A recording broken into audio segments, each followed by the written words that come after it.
My wife lost her memory, but fell in love with me again.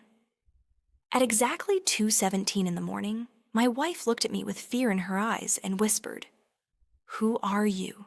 And why are you wearing my wedding ring?" For a second, I thought she was joking. 7 hours earlier, she had kissed me goodbye before leaving for work. 7 hours earlier, she had texted me, "Don't forget dinner tonight. I have a surprise for you." Now she was staring at me like I was a stranger. My name is Alaric Hart. Her name is Isolde Hart. And that night, I lost my wife without losing her at all. The doctor closed the hospital room door behind him. "Mr. Hart, your wife suffered a traumatic brain injury. She remembers her childhood, her college years, even people she knew before 22. But the memories formed after that period are missing." I felt my knees weaken. "After 22?" I asked. The doctor nodded. "According to her records, that's before she met you." I looked through the glass window. Isolde sat on the hospital bed, twisting her wedding ring nervously. She remembered her first bicycle. She remembered her high school graduation. She remembered her first boyfriend. But she didn't remember me. The woman I had spent 7 years loving no longer knew who I was. The next morning, she refused to let me enter her room. "Mom," she told her mother, Vivian Moreau, "please don't leave me alone with that man." That man, not husband, not Alaric, not the person who knew every scar on her body and every dream in her heart. Just that man. I went home alone.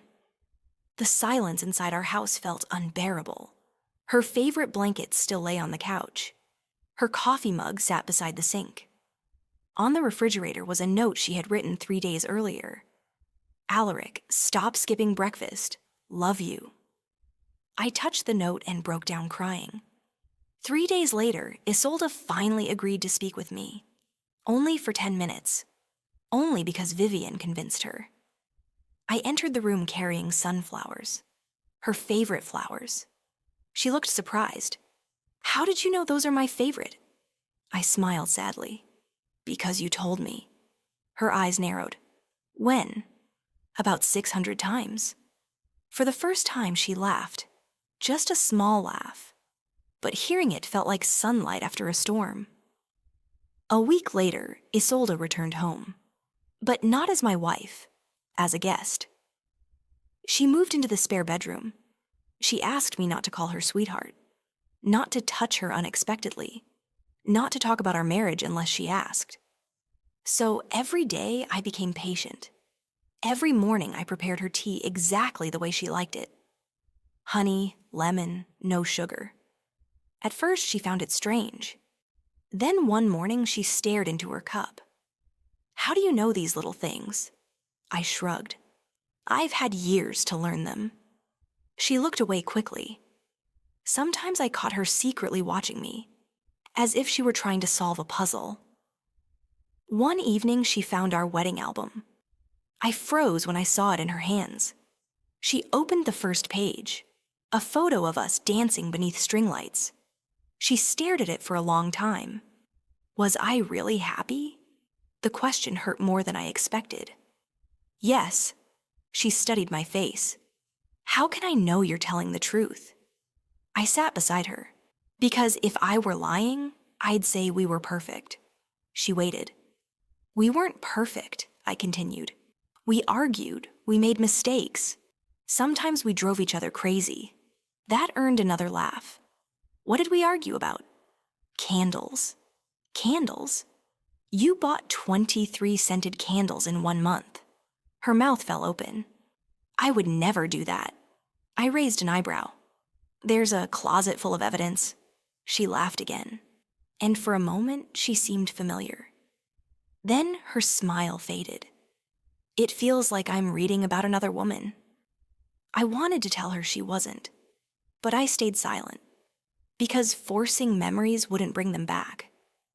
2 weeks passed. Then everything became more complicated. One afternoon, Isolde found an old letter hidden inside a drawer. It wasn't from me. The moment she read the signature, her expression changed. "Cassian?" My stomach tightened. Cassian Vale, her ex-fiancé. The man she almost married before she met me. The man she still remembered. Unlike me.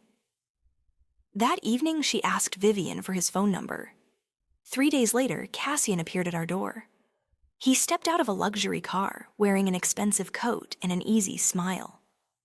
When Isolde saw him, her eyes lit up. Cassian. For the first time since the accident, I saw instant recognition in her face. And it wasn't because of me. Over the next several weeks, Cassian visited often. They talked about college, old friends, trips they had taken together, shared memories. Memories I could never compete with because she actually remembered them. One evening, Isolde found me washing dishes. "Can I ask you something?" "Anything." She hesitated. "Were we really in love?" I turned off the water. "Very much." She looked guilty. "Then why can't I feel it?" I forced myself to smile. "Because your brain forgot. Not your fault." She stared at the floor. "Cassian asked me to dinner tomorrow." Every muscle in my body tightened, but I answered honestly. "You should go." She blinked. "Really?" "I want you to choose freely." The next evening, she left with him. I sat alone in the dark house, waiting, wondering, praying. When she finally returned, I expected the worst. Instead, she sat across from me quietly. "How was dinner?" I asked. She sighed. "Perfect." My heart sank. Then she continued. "Too perfect." I looked up. She folded her hands. "Cassian remembers everything I remember." I stayed silent. She met my eyes. "But you remember everything I forgot." For the first time, hope returned. A few days later, I received a phone call. A stranger was speaking. "Are you Alaric Hart?" "Yes." "Your wife is having a panic attack at the supermarket." I drove there immediately. When I arrived, Isolde was sitting on the floor near aisle 6. Terrified, lost, confused. People stood around watching. I rushed to her. The moment she saw me, she grabbed my arm. "Alaric." My name. The first time she had spoken it willingly. "I'm here," I said. Tears streamed down her face. "I don't know where I am." I knelt beside her. "That's okay." "I'm scared." "I know." She clutched my hand harder. "Don't leave." "I won't." For 20 minutes, I stayed beside her until her breathing slowed. Until the panic passed. Until she felt safe. That night, something changed. Not in her memory. In her heart. She started spending more time with me. Cooking together, watching movies, taking evening walks. Slowly, we began creating new memories. Then one rainy afternoon, another breakthrough happened. We were caught in a sudden storm.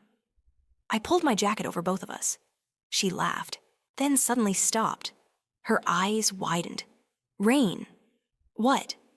"You proposed in the rain." I froze. A memory. A real memory. "You remember?" Tears filled her eyes. "Only a little."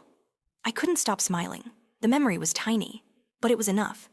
Then another unexpected turn arrived. A week later, Isolde discovered an old video on a backup drive. In the recording, she was crying. "I don't know if I can marry Alaric." Her face turned pale. She looked at me. What was this? I took a deep breath. There had always been a secret. Before our wedding, doctors discovered a heart condition. Pregnancy could be dangerous for her. She nearly canceled the wedding because she believed I deserved someone else. Someone healthier. Someone who could give me children. When I finished explaining, Isolde was crying. "You stayed?" "Of course." "You knew?" "Before the wedding." "And you still married me?" I smiled. "I wasn't marrying a future child." She cried harder. "You were marrying me." "Exactly." That night, she sat beside me for hours. No words, just silence, comfortable silence, the kind married couples understand. Months passed. Some memories returned. Many never did. But something more important happened. She fell in love with me again. Not because of our past, because of our present. Then came the final surprise. 3 months after the accident, I came home to find the house empty. Her phone sat on the table. No message, no explanation, nothing. Fear consumed me. I searched everywhere. Then I remembered one place, the train station where we first met. I drove there immediately, and there she was, standing on the same platform where she had accidentally spilled coffee all over my white shirt years earlier. Rain fell softly around her. She turned when she heard my footsteps. I remembered something. What? She smiled. The coffee, I laughed. Only the coffee? And your terrible expression. That shirt was expensive, she laughed. Then tears appeared in her eyes. I still don't remember everything. I moved closer. That's okay. I may never remember everything. That's okay too. She touched her wedding ring. But today, I remembered why I married you. My heart stopped. She smiled through tears. Because you always made me feel safe. I couldn't speak. She stepped forward. I forgot our memories. A tear rolled down her cheek. But somehow, my heart found you again. I wrapped my arms around her, and beneath the rain, she kissed me, just like she had years before. Only this time, it wasn't because she remembered loving me. It was because she loved me again. Years later, people still asked Isolde about her accident. They always wondered whether she recovered every memory. She would smile and shake her head. No. Then she would take my hand. But I recovered the most important thing. What was that?